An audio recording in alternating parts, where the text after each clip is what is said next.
Welcome back to the Equities Go to the Field podcast. We're your host. I'm Ryan Wormer. I'm Eric Osland. Today we have a guest speaker in the house. We've got Kyle Dasenbrock with Planters Precision. To give you a little background, the Equity purchased a precision planting business back in 2019 called Prummer Precision. So we changed the name to Planters Precision, but the service and expertise has not changed at all. We felt adding a precision planting business would add value to the Equities offering to our customers, and it fits very well with our mentality of increasing bushels and customer service. Kyle, welcome to the show. Thanks. Excited to be here. Hey, Kyle, would you mind giving our listeners a little update on your business now? So yeah, currently we have 3 locations, one in Gaze, one in Moweaqua, and then Montrose. That's kind of our home base area. We got 11 full-time employees with a full infield service trucks. We've expanded our business to doing a lot more than just working on planters over the years. Today we do a lot of work on side dress bars, sprayers, yield monitors, corn heads. We want to help the grower throughout the entire growing season versus just as being perceived as planting only. Yeah, Kyle, this precision planting piece has really become a really important part of a lot of farmers' operations, and just thinking through all of the different areas of how the planter and how planting plays into the end of the season and the yield that we obtain from a crop. What would you say is the most important piece that we need to be looking at? We really focus on even plant and emergence is the number one thing. Getting that crop up out of the ground consistently. It seems like emergence drives yield almost just as much as any other factor. So that's probably where we start first. Yeah, I think I saw some research on even plant emergence at one point, and it can be important. I mean, I think up to 10% of potential yield losses that we could see when that crop doesn't come up evenly. What is the goal for plant emergence? You want to have all the corn up within, or speaking specifically on corn, you want every plant to be up within, 12 hours if possible? I mean, ideally, that would be the goal. Yeah, I think a decade ago, everybody thought of that differently. Guys were talking about 36 hours, but now the bars really move differently this day and age. I think a lot of guys shoot for, no longer than 24 hours. Ideally, be 12 hours getting that plant up and having all the other neighboring plants up next to it would be our goal. So a part of that, you guys talk about, I've heard you talk about it in the past, is general planter maintenance is a key to that. What are some of the things, when you go and you're looking at a planter for general planter maintenance, given that there's 8 inches of snow on the ground, people are in shops looking for things to do, working on the planter, thinking about spring.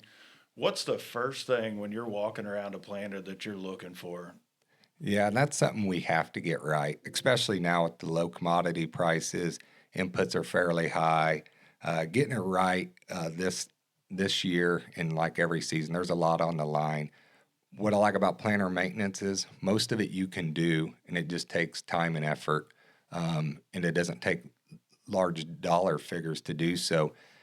One of the very first things we like to do is look at the row unit from start to finish. The parallel arms, picking them up, moving them left to right. How much play is there? Or the bushings need to be replaced, or both the arms and the bushings as well? That is where I always start. That's kind of your driver force of the whole row unit. Then as you work back down on that, your disc openers, making sure you got your proper size disc openers is more important than just creating the furrow. It also helps set your depth and your width of the furrow as well, making sure that seed gets all the way to the bottom of the furrow. One of the biggest things too that overget look, guys will replace the disc openers, but not the seed tube guards. A proper seed tube guard is not only designed just to protect that seed tube guard, but it is also to keep your disc openers from pushing in from the soil, to prevent and having a too narrow of a furrow, allowing that seed get all the way to the bottom of the furrow to get maximum depth and then, seed to soil contact. What could we expect if we're not adjusting the parallel arms or the disc openers? If we're not paying attention to that, what can we expect if we don't have something that has the right bushings in it, or it has a little slop in it? A lot of it is inconsistent depth. When a grower gets out and digs, as you start noticing, you got you're shooting for say 2 inches of depth, and you're finding seeds at 1.5 inches, you're finding seeds at 1.75 inches, a little deeper. A lot of that is that row unit taking that vibration through the field, going up and over clods, creating inconsistency of depth, and also your disc openers being too small can't create the depth that you're desiring. So inconsistency is the biggest thing. And that can cause a lot of difference within the timing of emergence and when that plant's going to come up. Cause something that's going to be a little bit deeper is going to take a little longer and end up being a couple, 1 to 2 leaf stages behind, right? Yes, I agree with that 100%. LE1s, we talk about that a lot. One leaf color behind, we can expect to, give up half of the yield to that plant right there alone. So as the combines start rolling at LE2, that plant isn't going to produce an ear that's worth harvesting. It's pretty much will just, weed throughout the whole season. Yeah, and I've noticed that too. Kyle brought a little light to me on that subject. It's been several years back. We're walking the fields right ahead of harvest, and you go out and you identify some of those, and it's a lot smaller ear. That one that's came up, maybe it's 1 to 2 leaf stages behind at the beginning, and then it's with you all season. Yeah, and what's interesting, like right now, today's January 13th. If you didn't do tillage, you can still go out and kind of verify that right now. You can go out and cut stalks off and verify stalk diameter. A lot of times you find, your good average stalks are your better emerged plants up and out of the ground. If you find small spindly stalks, that's usually your late emerger. So even right now with snow on the ground, you can still go identify some of the plants that struggled. And it's tempting, I'm assuming now, with inputs being high, commodity prices are a little lower. It's hard to replace parts and everything, but if I'm going to replace my disc openers, there's potential that those are worn. How do I know when to replace those disc openers? Yeah, so taking them off the row unit's the first step. The second step's measuring them. Look at a planter maintenance guide online or calling us at Planters Precision. We can walk you through that because every row unit does have different measurements. So we'd like to have that conversation one on one. Isn't there a test you guys do as far as controlling depth with the disc openers of maybe leveling out the planter and setting it on the ground? Yep. Calibration block test is what we refer it to. What we like to do is make sure we find a true 2 inches of depth on every row unit. We take blocks of wood right at 2 inches, slide them under the gauge wheels, lower the planter. We want the gauge wheels to max out the same time the disc openers hit the concrete. And what we'll do is we'll take a white paint marker and mark the 2 notches on that row unit to describe where exactly 2 inches are. And the reason why we've done that is we find row to row variability, especially, across the 60-foot planter, 24 row planter. We would generally find a 1/2 inch variance, whether if one's a 1/4 inch deeper, 1/4 inch shallower than the neighboring rows. And one of the big reasons why we do it is because every operator perceives it differently. Notch, say 4 and 4, for example, shouldn't just always have to be 2 inches, depending on the wear of that row unit. It actually might need to be 4 and 5, whereas the neighboring row might be a little different. It might need to be 3 and 4. But we want to do that every single season. And the perfect time to do it is right now, January, February, March. Pull them in the shop and do that. You'll create yourself a lot more consistency of depth, and you'll give yourself a lot better opportunity at emergence. So what you're saying, even if I'm setting my depth of my planter, say that I've got that T handle set and it's 3 and 4 and it's all the way across the planter, you can have a 1/2 inch of variance of that setting. Absolutely. We see it on every make and model of planter that we do it to. Figure more wear and tear on the row unit, the worse variance you're probably going to see on that. Once you get past the parallel arms and the disc openers, is there anything else you're looking for on that planter? Yeah, a lot of the times too, even the closing tails, the bushings are worn out or the tail itself. And what that'll allow it to do is your closing tails will actually then track one side too tight to the furrow and one side too far away. And that'll move back and forth across that row as going through the field. So definitely taking the effort of not only making sure them parallel arms are shimmed and bushinged right, making sure the closing tail is done too, because you want everything to follow true behind that shank of that row unit, and you actually have more better force or pressure on your closing tail consistency on each side of the row. So, Kyle, when you're thinking about your closing system, obviously we can change the downforce on that. Is there anything else that we need to be looking at to make sure that that's ready to go for the season? Yeah, absolutely. And out there right now, there's so many different wheel options and choices, but typically a good rule of thumb is making sure that the width of the closing wheels is shimmed out properly. That's a big factor that's overlooked. We want typically the center to each wheel, left to right, center to center, to be 2.5 inches. That way we can maximize our closing all the way down to that depth. There's some planters that we see that are maybe only shimmed out to 2 inches. And if you plant below 2 inches of depth, you'll never close the bottom of that furrow and creating an air pocket, and therefore you're affecting your emergence once again. However, then too, we don't want them too wide. We don't want them 3 inches too wide because at that point we can't close the top of the furrow, not allow that sunlight to drive in and wick away our moisture, once again affecting the emergence. So width is just as important as the amount of force applied down. And right now, a lot of growers are trial and error in different closing wheels in the marketplace because there's so many. That's definitely something to keep in the back of your mind whenever you're bolting on a new style, even if you're just demoing a couple rows. So you talk about that. There is a lot of different closing wheels. You're kind of in this business every day. What's your recommendation on closing wheels? Yeah, that's a pretty broad term because there's so many different farming practices, whether if it's cover crop, no-till, if it's conventional till. But where we're at here in South Central Illinois, I really like two different ones that I've seen the most.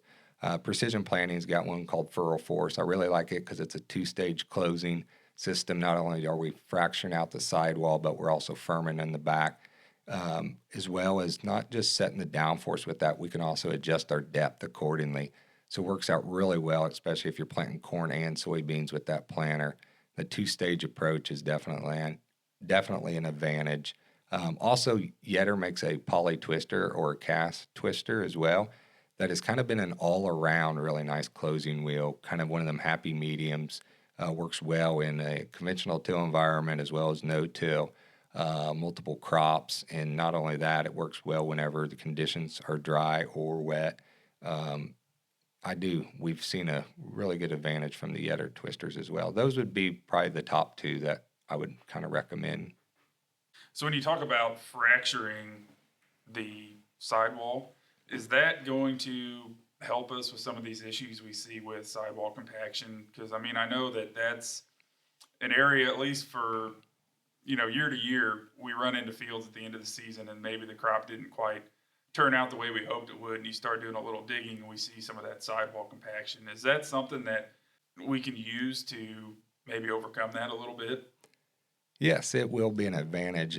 Let's face it, the equipment's only gotten bigger. I mean, everything we run across the field nowadays, a grain cart in particular used to be, a lot of see a 800 bushel one. Now you see a lot of 12 to 1600 bushel auger carts running across the field all fall. And you start thinking about the amount of compaction that's being created. We rely on our tillage tools a lot, and that's a good thing, but we can't expect it to do it all because when you look at a plant and tractor now and size of these bulk filled tanks on a certain size planters in the capacity they're carrying, and even some liquid at that point, we're creating our own compaction as well. So if we can manage our downforce and not only that, come back with a closing tail system that will help, alleviate that compaction and blow that sidewall out. Remember, that's the last pass that sees that seed. So it's just as important as the very first pass. Hey, before we get any further, I heard you talk about this before, but leveling the planter, I think, can have an effect on emergence as well. What, how do we know that we have a planter that's running level? Yep. So typically the bar we want, if not level, going up to the tractor on the drawbar, maybe slightly up. If we're running downhill, we'll actually apply too much pressure on the front of the row unit and not enough on the closing tail. Once again, kind of creating that air pockets or those voids we just talked about. But also, if it's running uphill too much, we won't get the proper depth up front with our disc openers. So the bar going from, the tractor back to the planter definitely has to be level. A lot of missed opportunity there as well as when guys trade tractors or switch to a different tractor on their farm to run the planter, different tire size, different hitch size, and so forth. But the bar itself, we like to see about 20 to 22 inches off of the ground or off the soil when planting. That typically gives your parallel arms a good level ride. And just be thinking about that. They call them parallel arms because they're supposed to be parallel when you're planting. If they're running downhill, you're going to create an issue. If they're running too far uphill, you're going to create an issue as well. But when in doubt, we would like to run them just a tick uphill versus down if we can choose. Kyle, last time I was over at Planters Precision there in Montrose, you guys have a meter stand. And you guys run quite a bit of meters this time of year. What are you looking for? Yeah, so corn meters, the finger pickup was kind of how precision planting first got started. I mean, that's in our deep roots, making sure that the meter performs at its optimal positioning, and something we've never overlooked. We've always kind of kept our goal on that. And so we have growers bring in meters all the time throughout the winter. A couple of the big things we look at, of course, is, there's a difference between your vac meters and your finger pickups. We'll put them on a test stand and truly run several thousand seeds through them, figuring out, what's the RPM drag on them, how hard are they actually turning, what's the singulation like? Are we hitting population? At that point, we kind of get a good handle on where they're at, and we'll start with the cleaning process. We'll get them all clean because we always like to know where they're at when the grower brings them in. That kind of gives us our benchmark. Say, for instance, if they're averaging 95% on singulation, how well can we increase that? We'll go back, we'll clean them, then we'll start addressing wear parts. A lot of times on vacuum planters, the vac seals on the lids are worn out. A lot of times the discs are not shimmed properly off the hub and bearing assembly. So those are the two big things on vacuums, the singulator as well. Then like a finger pickup, we look into, what's the belt looking like? Are there any fingers missing on the finger set? Are the adjustable brushes or brushes itself worn out or got flat spots? Once we address those issues, we'll fix them. We'll apply the new parts and we rerun them back on the stand and see what we gained. And typically it's night and day performance on just small little adjustments to those meters. And like I said, we have growers bringing their meters in year after year, and I do think it's something that should be done annually, because at that point, if we can get a better drop off that meter down that seed tube, we're already off to a better start for better spacing, proper depth, hitting the population right, and so forth. What is the poorest singulation you've seen? Obviously, we're not going to name any names for people here, but what is the poorest singulation you've come across when you've ran a meter for the first time? For the first time was 86%. And to put that into perspective, usually we won't let a meter leave our shop, unless it's 99% or better if it's a precision planting meter. For every 1% below 100%, you're giving up 2.5 bushel an acre. So when you start adding, that up and you're down in the 80s, those are some of the easiest bushels you can gain back as a farm operation, because it's something that can be done in, the off season right now when it's cold and snows on the ground. Getting the meters properly calibrated will drive yield just as quick as anything else. And really at the end of the day, singulation, for those that don't know, is skips and multiples. For every skip, you're looking at, 4/10 of an ear loss. For every multiple, you're looking at 8/10 of an ear loss. So fine tuning them in the off season can really benefit you in the long run. And that's not an overall long process to do, is it, per meter? No, it's typically not. Growers bring them into the shop, and usually within a week or a couple of days, we have them back to the grower. Just depends on how many we have in at the time. And the thing is, it should be done on all planters making models. It doesn't matter if you run a John Deere, a Case IH, or a Kinsey. It should be done across all brands. They do see a lot of wear and tear if you think about it, how many times they turn in a given crop season. Even if you have 15 that are operating excellent and you have that one that's not operating to par, you can save yourself a lot of bushels. Yes. And actually, you can save yourself a lot of downtime in season while you're planting. A lot of guys overlook that. There's nothing more frustrating than breaking a belt on a finger meter on a Saturday afternoon when you're trying to finish the last 40 acres of that farm. So having the proper maintenance of the meters ahead of time can really save you downtime and create more time at home. So Kyle, obviously there's a lot of different brands of meters out there. Will Planters Precision, will they calibrate any brand of meter or only the Precision brand? No, we absolutely allow everybody to bring in any types of meters off any planner. There's certain expectations for different meters and different planners, but a lot of it is to just identifying the wear parts and knowing those, and we can address them as well. We can rebuild all those meters, get them back to, standard and how they're supposed to be ran, and we will do our best as we can on calibrating them. But yep, any meter make and model. Kyle, let's transition to in season when we're actually in the field planning. What are some things that I can go out and look at to know that I'm either doing a good job or not doing as good a job as what I intend to do? Well, we can put the best monitors and all the best electronics we can on a planter. But at the end of the day, still digging the furrow is the number one thing that a grower should do and should do quite often, daily, if not every field, if he truly wants to maximize everything on that planter. Um, One of the things too is digging that furrow, not only just dig with the furrow, but also crossways. I feel like a lot of growers don't do that. And that helps you understand a lot more in depth. Some of the biggest things we check when we're checking the furrow is seed depth. Are we getting consistency? Are we at the right proper depth? Not only that, where's that moisture level laying at on the seed? Are we making sure that that corn seed's laying in the proper moisture? For instance, it takes a third of the seed's body weight to emerge with moisture. So if we're up out of the moisture, you can expect delay emergence. Also, the sidewall compaction, like we talked about earlier, creating compaction on our own.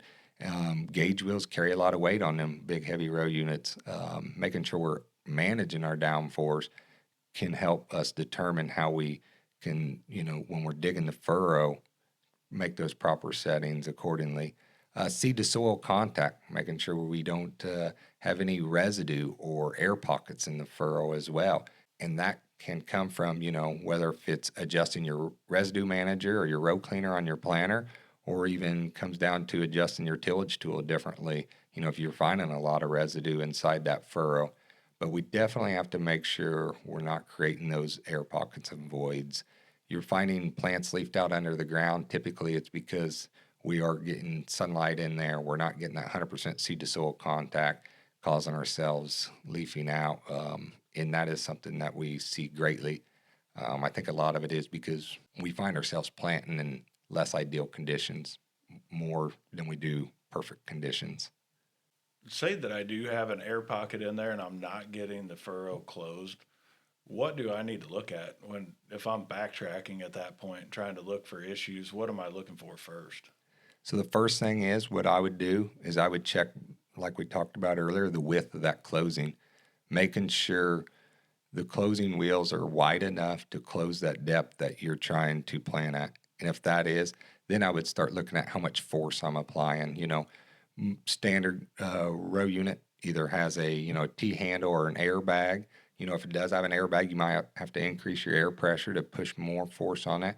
But if you have a T handle, say you're running a notch 2, it might be time to start looking at notch 3 to make sure you're really pushing that soil and pushing those air pockets out and all those voided areas. Because the goal is you close that furrow from the bottom up. Is that right? Yes, that's correct. Like on say a John Deere, Kinsey, a White, most of them all close from the bottom up. Case, for instance, is a little different. It closes it from side to side, but generally on them other closing tails, yes, from the bottom up. You got to make sure you get that bottom closed all the way.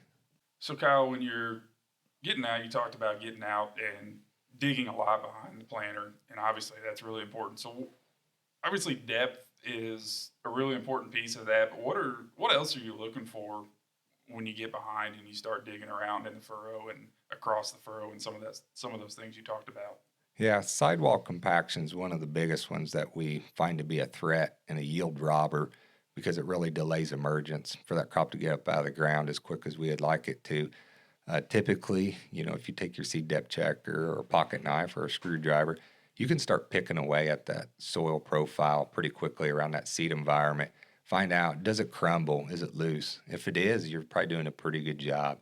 But if you're finding a lot of spots to where you're forcing that pocket knife or your tool or your checking point, you know, into the soil and it's not really wanting to cave in, you're probably putting up a little bit of compaction. And if you find yourself like having resistance, you're probably, definitely running too much downforce or applying too much force to that row unit, creating your own level of compaction, which at that point you can probably be stressing emergence and then at least, and if not in the future, even root development. Yeah, you can definitely tell, when you get that root restriction on that sidewall compaction and get those mohawk looking roots in the mid season and even late season. So definitely want to try to avoid that if at all possible. Yeah, absolutely. And two, even just talking about that, the roots getting to the fertility, you know, you can start seeing stress plants awfully early in a plant's life cycle, just from the hatchet roots or the compaction that can be designed from that. Um, Keeping them plants to where they can neutrally grow out, you know, the root development is key. Even if you're side dressing your nitrogen or even applying nitrogen on the planter through, a 2x2 application, allowing the roots to dive out and grab to that nutrients can sure make a big difference. So we've talked a lot so far in the episode about, I think, maybe a little bit more directed on some of these topics towards corn. What about soybeans? Are some of these same things as important when it comes to growing soybeans? Sometimes we don't think about singulation and consistency and depth and some of these things to be as big of a factor when it comes to soybeans, but I was just curious a little bit of your thoughts on that and some of the things you've seen through precision. The most aggravating thing is when you hear a grower say, "That's just my bean planter," or "That's just my soybean planter." Um, I think we need to step back and reanalyze it. If we're going to put our inputs into that crop, we need to manage it just like as if it was for corn. We waste a lot of bushels on soybeans because we're not managing it properly. The trend lately in the last 2 to 3 years is typically, if we set a grower's planter up properly for corn and he has a good experience and really likes his spacing, his singulation, his emergence, he's coming back and wanting to do that to a soybean planter as well. There's getting to be more and more data out there, with a soybean planter properly maintained and serviced and some technology added to it that it's gaining yield. One of the big driving factors of it as well is early planted soybeans. Typically, if we're running early planted, we're going to be in more less ideal conditions, whether if it's a little drier or, maybe the soil temperature isn't quite where we want it to be. So having that planter set up properly on soybeans is just as important as any crop, if you ask me. So when you're looking at setting up a planter for soybean, what are, I guess, the most important? What are the things you're looking at there? What would you say is the most important things we need to be taking a look at? Just like the corn planter, maintenance is number one, starting there. Definitely row unit maintenance is key. And then after that, there's the two big ones to me that sticks out is downforce management. Guys typically will plant their beans a little shallower than corn. Therefore, I like to maintain my downforce properly, making sure I get the right depth. And also, typically, our soybeans are coming after a corn crop on a rotation year. So you got a lot more residue to manage. So you got to make sure that row unit has a better ride. And then also now, years ago, we had a lot of meters that would kind of plant the beans in clusters, like a 108 cell disc. A lot of growers are going to a single round disc where it's, maybe a 56 cell disc or a 65. That allows us to have better singulation. So we get better spacing, better drop off our beans. We don't have clusters, and it allows that soybean to be able to branch out better, and be able to maybe stack more nodes to the bottom of the plant. Yeah, you can definitely see that when you dig up soybean plants during the season. If they're kind of in that cluster real close to one another, they grow, they're very stemmy. They get a lot more stemmy versus if you get that singulation, you start to get those branches towards the bottom nodes. And, we kind of know nodes equals yield, and that's what we're looking for. Yep. Kyle, you have some technology that's available from Precision Planting to help identify what's going on in the row from the cab, don't you? Yeah, smart firmers from precision planting is something that's been highly utilized here in the last several seasons. It gives us more of an insight that we never really seen from a cab, from a data analysis, not only from getting out and digging, but also gives the grower reassurance that moisture reading, like I said, 33% of its body weight is what we want to abide to get that plant merged. So if we have furrow moistures at 20-25% on our monitor, we know a grower better be planting a quarter inch or a half inch deeper to get that into that 30 to 40%. Otherwise, you're going to be hoping you get a rain. Or vice versa. Maybe you're planting too deep, 2.5 inches, and you got 50 some percent moisture. We're basically not telling you what to do, but we're advising that maybe you could shallow up to 2 inches and still obtain 30 to 40%. Shallower planting like that might allow that plant to get up out of the ground a little quicker and a head start, amongst another rain coming, or even to just even colder temperatures or what might be coming in the future. But also with that is the residue management side. We do clean furrow. So growers often ask, how do I adjust my row cleaners, or how aggressive? Of course, it's always a visual on top. You want to look to make sure you're not gouging and plowing the soil, but also if you notice your clean furrow is significantly low, maybe you start being a little more aggressive with the row cleaners, moving that residue out of the way. Studies show about 1.6 bushel advantage is gained for every 1% increase in clean furrow. So the better job we can have a better clean furrow, more seed to soil contact, at the end of the day, back to even emergence.